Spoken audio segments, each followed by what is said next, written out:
옛날 어느 집에서 7살 먹은 어린 처녀를 맏며느리로 맞아들였다. 어느덧 수년의 세월이 흘러 며느리가 16살에 접어들자 이제는 음양의 이치를 알 때도 됐다고 여긴 시부모가 성급하게 며느리를 아들의 방에 들여보내 동침을 하도록 했다. 장성한 아들 역시 어린 처가 혹시 음양의 이치를 아는가 싶어서 자신의 거시기를 처의 손에다 쥐어줘 보았다. 이젠 나이도 들 만큼 들었으니 본능적으로라도 알아차릴 것이야. 며느리는 뭔지는 잘 모르지만 부드럽고 촉감이 좋은 것을 만지니 기분이 이상해져 남편의 물건을 계속 조물락거렸다. 그런데 그것이 금세 부풀어 올라 손바닥 안이 가득해져 꼭 터질 것만 같았다. 이에 덜컥 겁이 난 며느리가 얼른 잡았던 남편의 거시기를 놓고는 시부모의 방문 앞으로 달려가 아버님, 어머님, 큰일이 났어요. 이에 방 안에서 시어머니가 말하길 왜 그러느냐? 무슨 일이 생긴 것이냐? 서방님이 저에게 가죽 방망이를 손에 쥐어주어서 조물락조물락 하였더니 자꾸 커져가지고 밤새도록 놔두면 한 방에 가득 넘칠 것 같아요. 어린 며느리의 이 말에 시어머니는 장탄식을 하며 모르는 것은 손에 쥐어져도 모른다더니 내가 바로 그 짝이로구나. 염려하지 말고 다시 가서 서방이 시키는 대로 계속하거라. 그리고 잠시 후 며느리가 다시 와서 황급히 부르는데 아버님, 어머님, 또 큰일이 났어요. 그래, 이번에는 또 무슨 일이냐?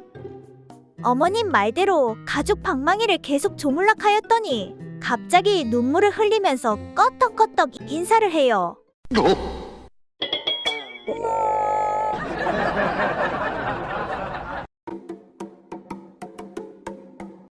옛날 한 재상이 있었는데 소중이가 너무 작아서 10세 된 아이 정도의 크기였다.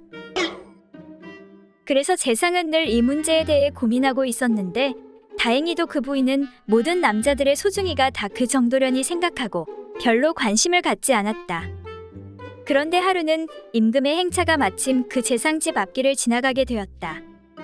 호기심이 생긴 재상 부인은 집 담장에 붙어있는 작은 누각에 올라가 담장 너머로 행렬을 구경하려고 내려다보고 있었다. 마침 그때 행렬에 참가하고 있던 한 군졸이 갑자기 대열에서 뛰어나와서는 부인이 내려다보고 있는 그 담벼락에다 대고 소변을 보는 것이었다. 아이고 시원하다. 잡는다고 죽을 뻔했네. 그런데 놀랍게도 그 군졸의 소중이가 엄청나게 길고 큰 것이 힘차게 뻗어 있는 것이었다. 아니, 세상에 뭐가 저리도 클 수가 있단 말인가. 부인은 자기 남편과 너무나 큰 차이가 나는 소중이에 놀라지 않을 수가 없었다. 저녁 때 재상이 퇴근하고 돌아와 저녁밥을 먹고 잠자리에 드니 부인은 재상의 소중이를 잡고 수줍은 듯 웃으며 말했다. 여보 대감, 오늘 정말 이상한 것을 보았어요. 임금님 행차 때 말입니다. 호기심에 담벼락 뒤에 숨어서 구경하고 있는데 한 군졸이 담벼락 아래에 와서 소변을 보지 않겠어요? 그래서 우연히 보게 되었는데 그 군졸의 소중이가 엄청나게 커서 대감 것과는 너무 달라 이상했습니다. 이 말을 들은 재상은 그렇잖아도 평소에 자신의 소중이가 너무 작은 것에 자존심이 상했는데 부인의 말을 듣고 크게 놀라고 실망스러웠다.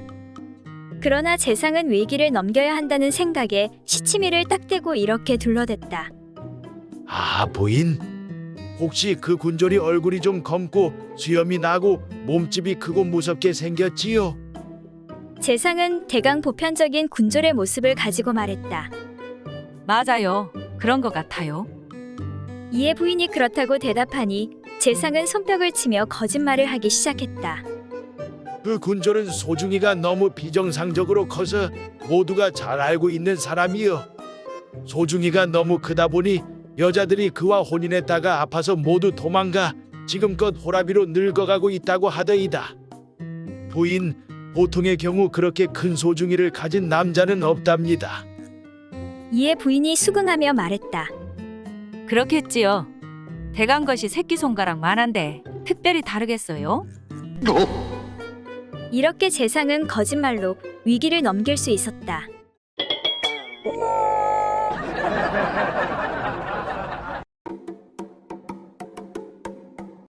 어느 한 대감 집의 먼 곳에 사는 친구가 오랜만에 찾아왔다.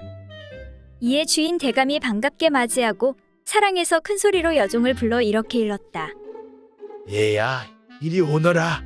사랑방에 귀한 손님이 오셨느니라. 예, 대감마님. 바깥 주인이 부르는 소리에 여종은 대답하면서 사랑방 쪽으로 나아가니 주인이 이렇게 시키는 것이었다. 얘야, 귀한 손님이 오셨으니 안에 들어가서 마님에게 말씀드려라. 송이 같은 것을 찢어서 맛있게 만들고 병아리 같은 것을 잡아 삶아서 술안주를 장만하고 술을 걸러 한상 잘 차려 내오도록 하거라. 예, 알겠습니다요. 그런데 대감마님, 그 송이 같은 것이란 어떻게 생긴 물건인지요? 그래, 그럼 내가 그림을 그려주도록 하마. 자세히 설명을 다시 들은 여종은 안으로 들어가 안방마님에게 아뢰었다. 마님, 대감마님 말씀 중에 병아리 같은 것이라 함은 곧 생치를 뜻하는 것으로 알아들었습니다만 송이 같은 것이람 무엇인지 몰라서 다시 대감마님께 여쭈어 보았습니다. 그랬더니 대감님께서 이렇게 그 모양을 그림으로 그려주시면서 자세히 설명하셨습니다.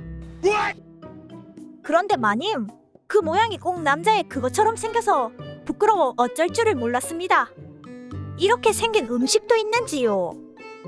이와 같이 설명한 여종이 양볼에 홍조를 띠면서 마님에게 그림을 내밀었다.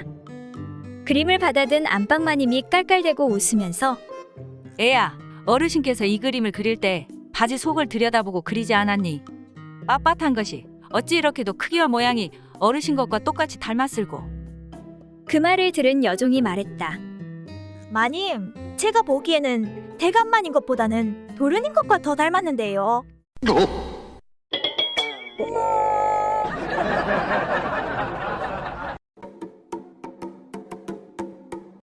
옛날 어느 시골에 한 부부가 살았는데 아내는 무명을 자고 남편은 그것을 장해 나가 팔아 생계를 유지했다.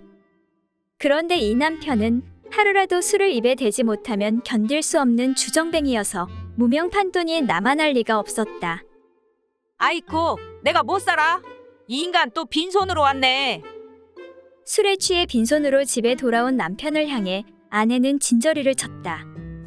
이튿날 아내는 또 한 필의 무명을 차서 남편에게 주며 하소연했다.